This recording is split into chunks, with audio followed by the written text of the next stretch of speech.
Magandang umaga sa inyong lahat. Ngayon ay aking tatalakayin ang computer and the age of information. Unang-una ay si Charles Babbage.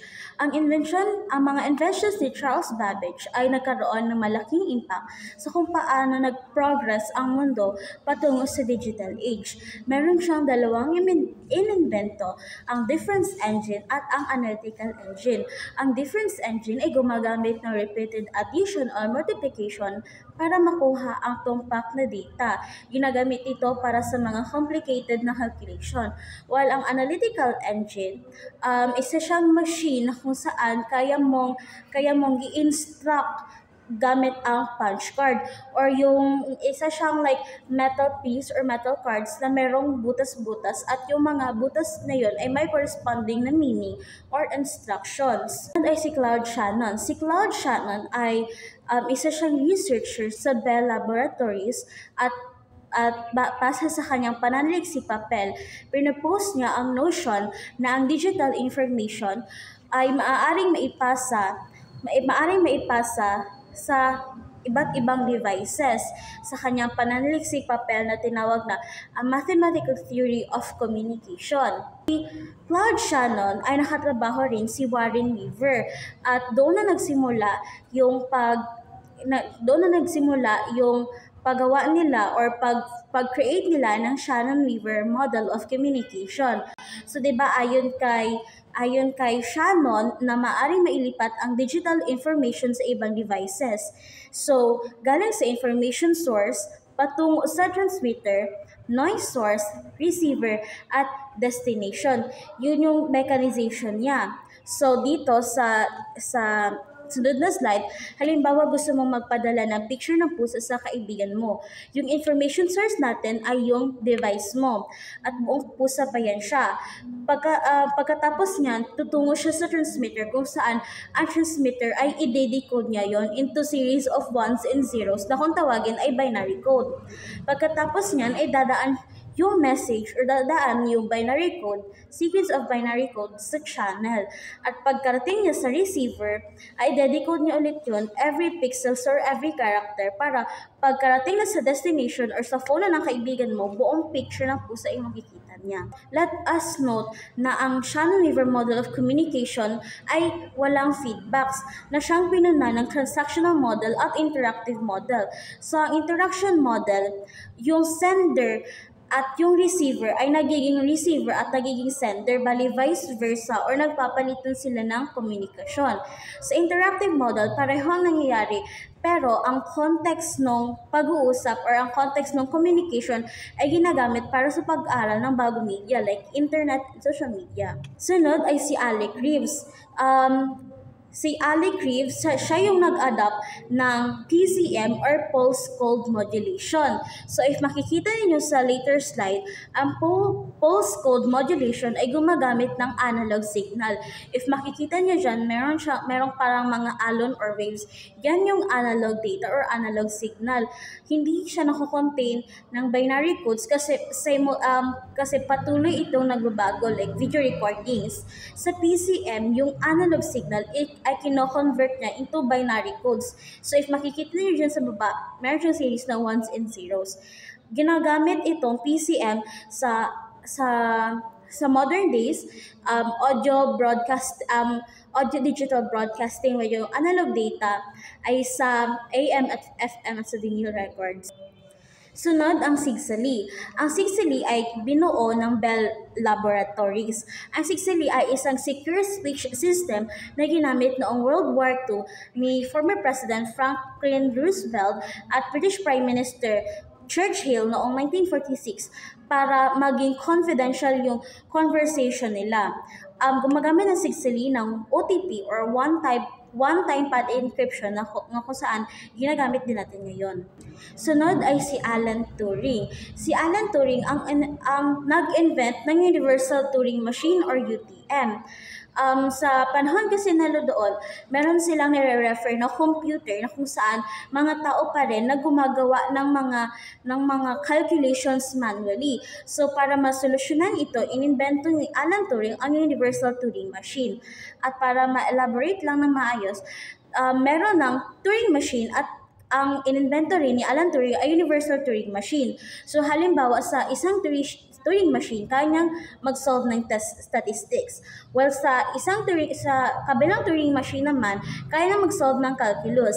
Sa universal Turing machine, kaya niyang mag-solve ng statistics at calculus nang hindi kinakailangan yung dalawang Turing machine.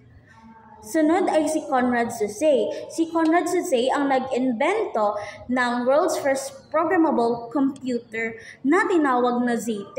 In-invent niya na rin ang Planck-Calcul, which is the highest level programming language na kung saan maaari natin siyang tawagin like grandfathers or yung doon kasi pinagbasehan yung mga programming language na meron tayo ngayon.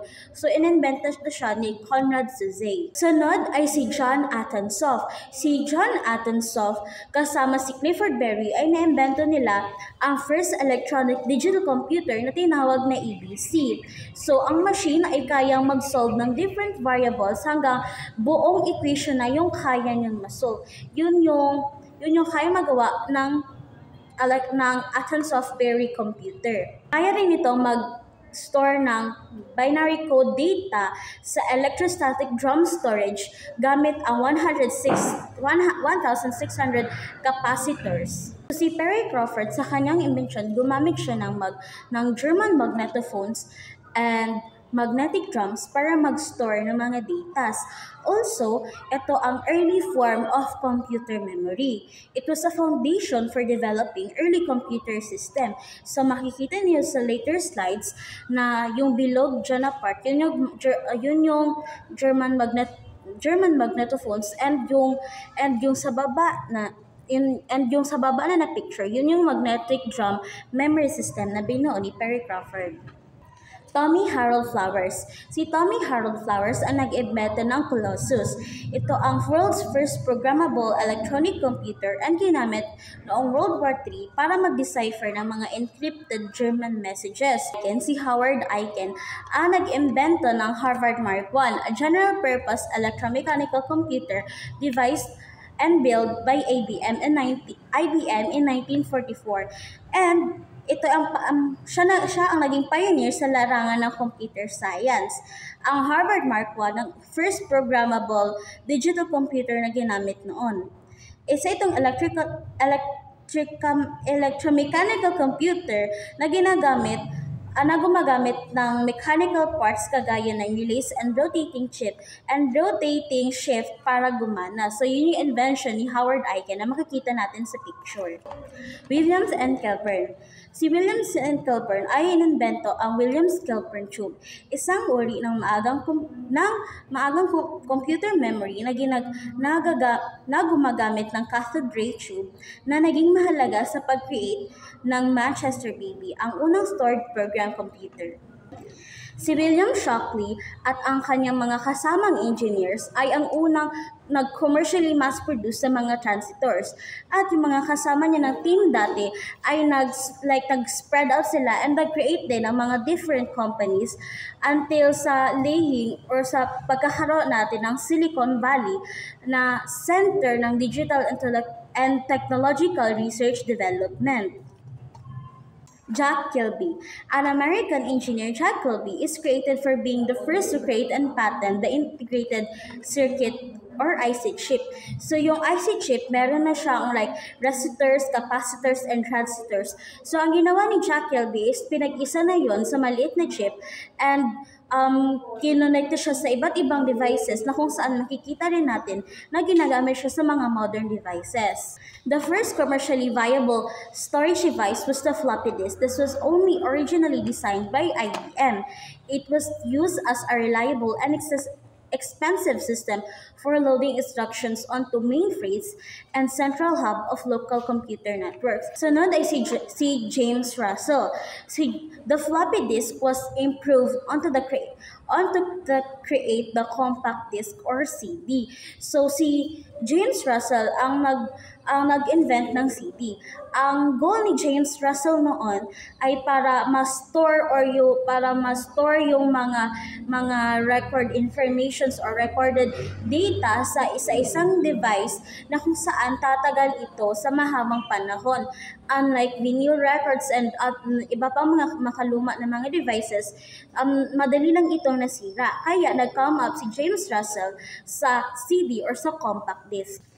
Sunod ay ang ARPANET or ang Advanced Research Project Agency Network na nabuo noong 1969. So ang ARPANET, ginugroup niya yung message or ginugroup niya yung data at pagkatapos nito, i-distribute na ito sa iba't ibang devices. So ganoon nagme-mechanize ang ARPANET na binubuo ng mga packets and other parts nito para mas maggumana or mag-mechanize. When ARPANET was decommissioned in 1990, it was replaced by a system called the Internet na meron tayo ngayon. Same sila na mechanization sa ARPANET pero ang sa Internet ay mas malawakan. Sunod ay si Tim Berners-Lee. To access information from this global network, the World Wide Web was created in 1989 by Tim Berners-Lee, a British computer science and researcher at CERN. The www, known simply as the web, linked CERN computers into a single network that allowed the quick transfer and sharing of information. So katulad siya sa ARPANET na nagsasend ng iba't ibang message or iba't ibang information sa iba't ibang devices or iba't ibang destination, but it is in modern times at mas madali ito. So in conclusion, from different mga proponents until now, hindi lang siya isang tao lang, kundi it as a collective effort, and the knowledge was passed by different person until meron tayong internet today. And that's all. Thank you.